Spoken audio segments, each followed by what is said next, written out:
One of the lesser discussed things I've noticed in the streaming space has been branding and also the big scary task of rebranding. Look, branding can be hard. That's why companies hire specialists in order to go from what their brand is to whatever their new brand is going to be. But with some basic knowledge, you can do this.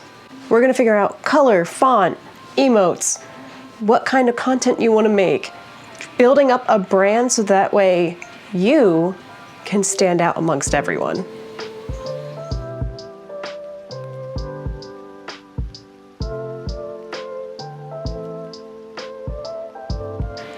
Welcome to my channel, I'm camillapanda, and today we're going to be talking about branding as a content creator. Now, I've spent 7 to 8 years in various marketing roles, focusing from email development, website development, to in-person marketing, all kinds of different marketing.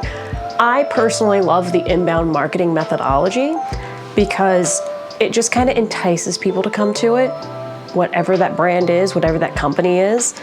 And it's not intrusive, but it's also very much a human connection instead of just bam, bam, bam, bam. Now, I've helped with a few rebrands, a few website rebuilds, email building, and getting companies started on social media. And now I'm here to get you some help on getting your brand up to snuff, whatever up to snuff means for you, or just figuring out what your brand is or what your rebrand is going to be. Now, this video does reference my branding workbook that I have on my Ko-Fi page for $10. So if you want to follow along using the workbook, the link is in the description, and it just goes towards keeping me being able to do this. So let's get started with the basics. What exactly is branding?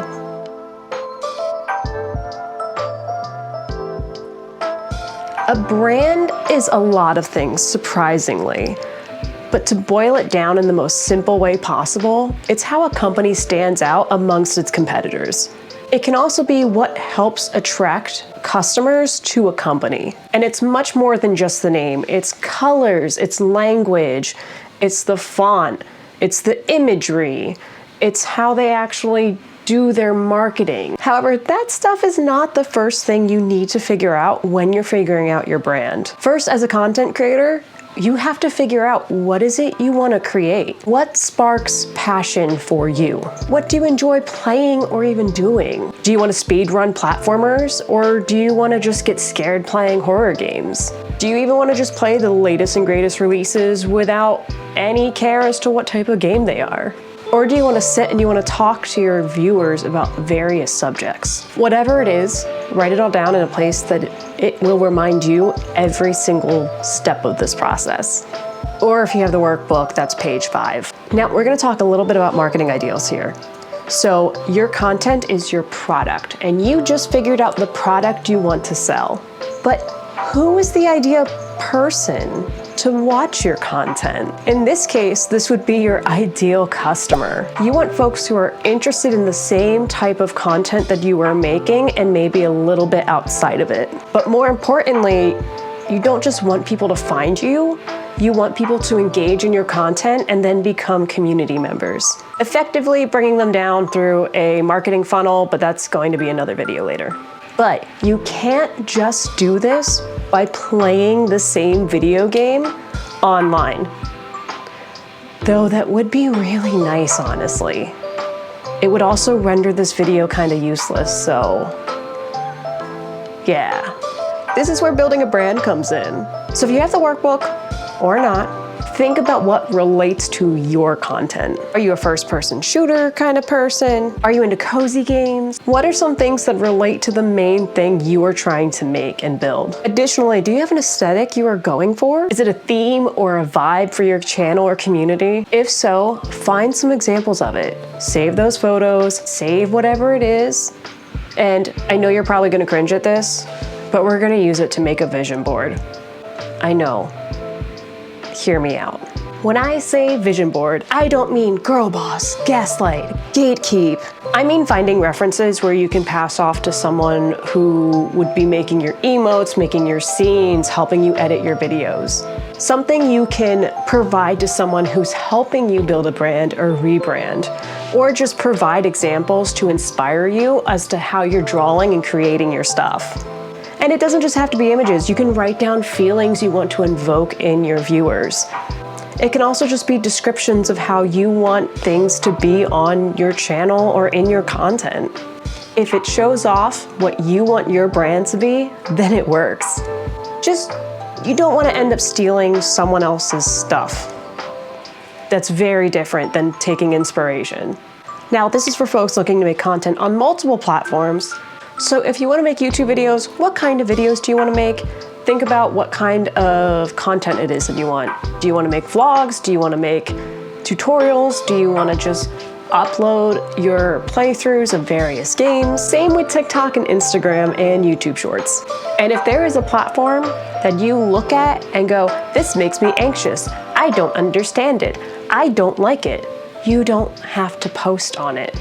No one's journey is the same, and it's okay to not use a platform because you don't like it. There's not one solution to growing your platforms.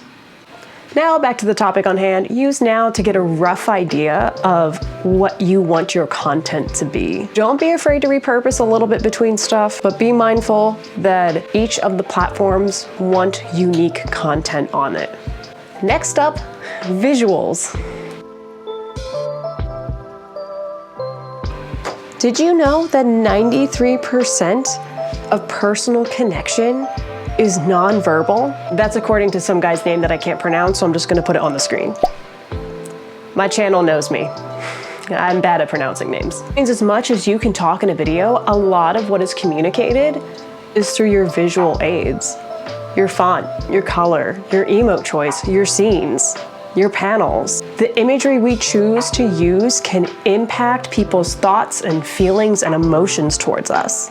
Now, I won't give too much of a deep dive because a lot of it is in the workbook, but I will give an overview of this stuff since it is pretty unique and cool. And additionally, we are going to talk a tiny bit of psychology because a lot of this is psychology based.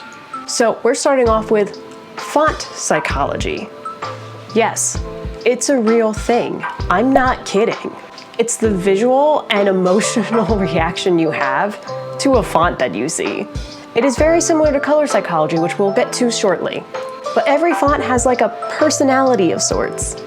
Now, a rule of thumb is to have 2 to 3 fonts to use, one of which is very easily accessible.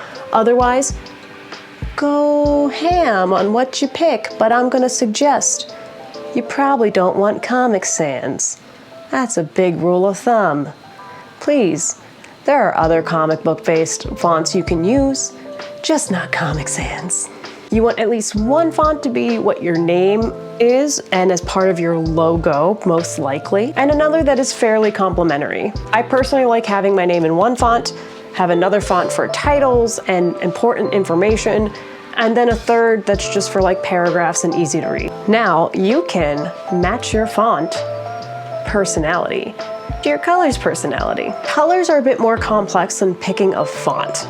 They do evoke emotion as well. You have red that's for passion, yellow is for happiness, that kind of stuff. But colors can work together or completely against each other and look horrendous together. You'll want to pick out a few different colors for your branding, and there's a couple different ways you can do that. You can have complementary colors, which are opposites on the color wheel.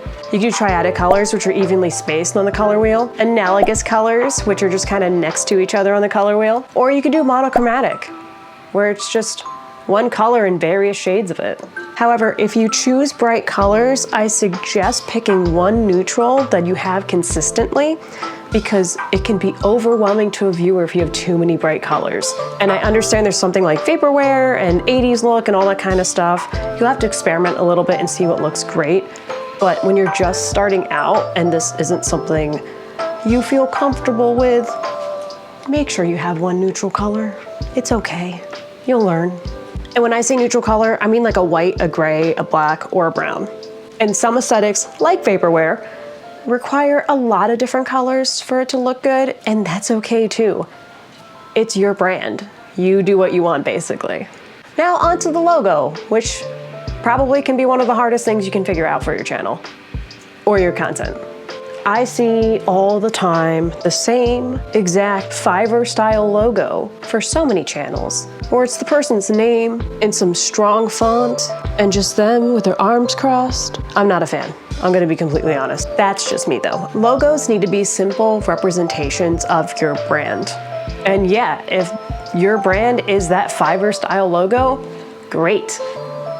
Go for it. Continue using it. I just know for me, it's not the vibe. Does not pass the vibe check for me. And also, it shouldn't be a character from a show or anything you don't have the rights to. Because surprise, surprise, DMCA also covers art. It's frustrating, I know. It's dependent on if they find it. But there's been examples of folks who had to completely rebrand their entire existence. Specifically thinking about one creator that's been canceled since, so I'm not gonna bring it up, but Pokemon was not very happy that they were their whole brand as an adult creator. And yes, this is technically dependent on if the company finds your branding and company and logo and everything, but why risk it? And be mindful, you don't actually need like a cute little image above your name. It could just be your name. That's okay. So we have gotten to emotes. And emotes are delightful, but also a little complicated. So one thing that I've noticed when it comes to streamers and streaming communities is they like to use a lot of copywritten characters, whether it's Pokemon or Zelda or Mario, anything like that. But there comes the issue of DMCA. Just like with music, if you do not actually have the rights to the characters, you cannot use them to make money. That is the flat out easy way to put it. Now it is a bit more complicated. This video is not the time to go through DMCA, and I only know what I do because I've done marketing for so many years, and the general rule of thumb is if you don't own the rights to it, don't use it at all. So when it comes to making your emotes, make what makes you happy without breaking TOS, and also avoid getting a future DMCA strike. So even if your face is what makes you happy, that's okay. Make your face the emote. You don't have to be too fancy. You could grab clips from your content, get rid of the background, add a line to your face, and you're golden. Or you could hire someone to make this beautiful looking art. Just make sure you negotiate owning that art. Additionally, there's folks on Etsy that already make pre-made packs, so if you don't want to go through the complication of making something custom, you can just pay some of the amazing artists that are already out there on Etsy and Ko-fi. Ko-fi? We'll figure it out. Now, if you are a live streamer specifically, we do need to take a moment to talk scenes. Now, your scene can be simple. I don't have much in mind. I just like having a little bit of information on the screen, or I switch to the gameplay and my camera with closed captions. I don't like having much art or borders or anything like that. Other folks like to have more art and make it more custom in that sense, where you have something that matches everything. You have a little pet on the screen. You have whatever it is you want to have. The best part of streaming is you can make it yours. You can brand it for yourself. Same with your panels and your panel information. Just pro tip, don't make it just all images. Make sure there's some text for some screen readers, so that way folks with screen readers can actually read your panel. Now, there's also a lot of pre-made stuff out there too, whether it's Etsy, Ko-fi, or places like VBI.com, where you also can make it yourself pretty easily. Or you can hire, again, one of the amazing artists that are out there to make something totally custom to what you need. And again, just be mindful, DMCA, that kind of stuff. And don't take exactly what another streamer has done without their permission. So you now have the groundwork for what you want your stream to be. Congrats! With this knowledge, you can go ahead and actually make yourself a branding guide. That way, when you hire an artist, you hire a video editor, you hire whoever it is you need to work on your visuals, you can just hand them this document and they know how to best represent you. And that's why I made this a workbook too. You can just take the workbook and hand it to them once it's complete, and it has what they need to get started. Plus, you will have a strong brand after going through everything with this workbook. So hopefully this can either help you make your own assets, find that right person that can make stuff for you, or help you figure out what you want to buy from these various websites. And that's it. Let me know in the comments if there's anything else I can teach you about marketing. There are other videos on the way, so I might actually already answer your questions, but I'll happily include them in those videos when they come out. And maybe there's something that I didn't realize you needed answered. So hit the subscribe if you've already made it this far, hit the like button, and I'll see you next time. Bye.